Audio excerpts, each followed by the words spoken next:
Here is the truth nobody wants to admit about Dandadan. The strongest character in this entire series is not Okarun. It's not Momo. It's not even the alien empire that showed up to conquer the planet. It's a vain little yokai obsessed with her own reflection. And by the end of this video, you'll know exactly why she erased an entire invasion fleet without breaking a sweat. This is every major character in Dandadan, ranked from weakest to strongest, using only what the manga has actually shown us. Numbers 10 through 1. Let's go. Rank 10. Turbo Granny, the one who started all of it. Under that creepy little doll body is a yokai built entirely around speed, clocked at around 100 kilometers an hour, fast enough that a normal human can't even track her. Powerproof, she runs on stolen speed and curse luck, and it took a literal deity's blessing to slow her down. She's low on this list, but never forget, the entire story exists because Okarun made the mistake of walking into her tunnel. Respect the origin.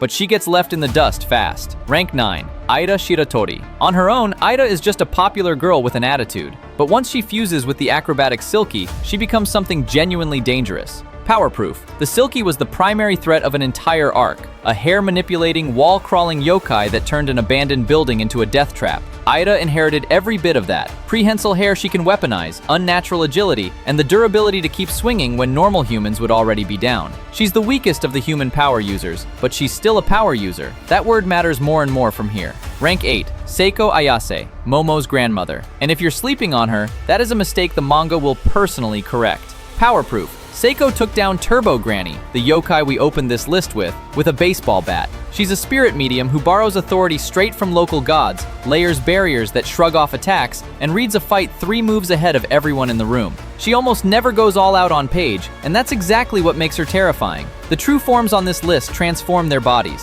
Seiko's true form is that she already knows how the fight ends. Dark horse of the entire series. Rank 7. Vamola, or as the manga spells it, Bamora, a Sumerian alien whose whole planet was wiped out, piloting the kind of exosuit that turns a teenage girl into a walking kaiju. Powerproof. In the kaiju arc, she was the primary antagonist, using size manipulation to balloon into a monster big enough to level a battlefield, plus the ability to carve out an empty space nobody could touch. Raw scale like this outclasses everyone below her instantly. But hold that thought, because scale is exactly what gets her humiliated later, by the character sitting at number 1. Rank 6. Okarun, the protagonist, the spiral speedster. Powerproof.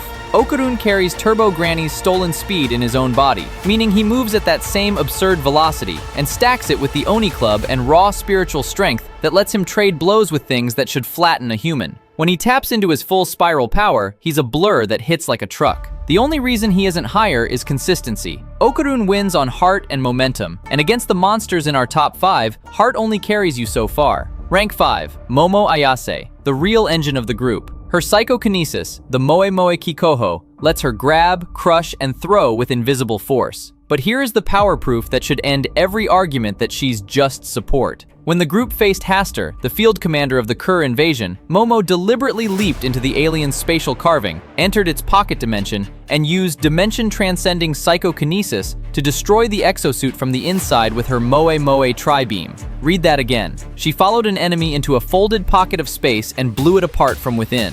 Momo isn't the muscle. Momo is the win condition, for everyone except the 3 names left. Rank 4. The Evil Eye. Now the list stops being human. Sealed for centuries inside the Tsuchinoko sacrificial house, this yokai is nothing but concentrated grudge, and when it possesses Gigi, that grudge gets a body.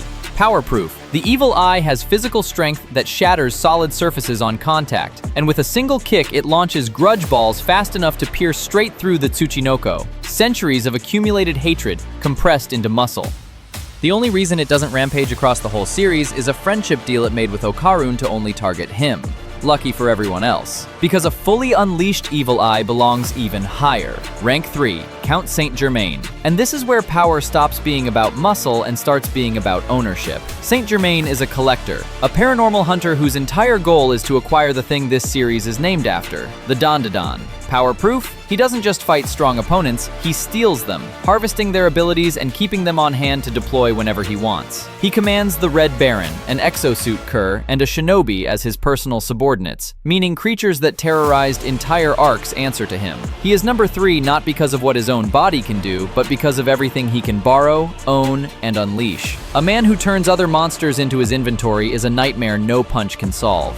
Rank 2, the Kur. Not one character, an empire. The Kur are a galaxy-spanning alien race whose stated objective is to conquer multiple planets, led by an emperor who genuinely believes every other species is beneath him. Power proof. This is the force that already erased Vamola's home planet, Sumer, and rolled up to Earth with a fleet, planetary-scale weaponry, and exosuits that shrug off everything our heroes throw at them. Individually, the Kur are strong. As a war machine, they are the single largest threat the story has ever faced, an extinction event with a flag. Everyone we've ranked so far would lose to the Kur at full strength. Everyone, except the one person who deleted them.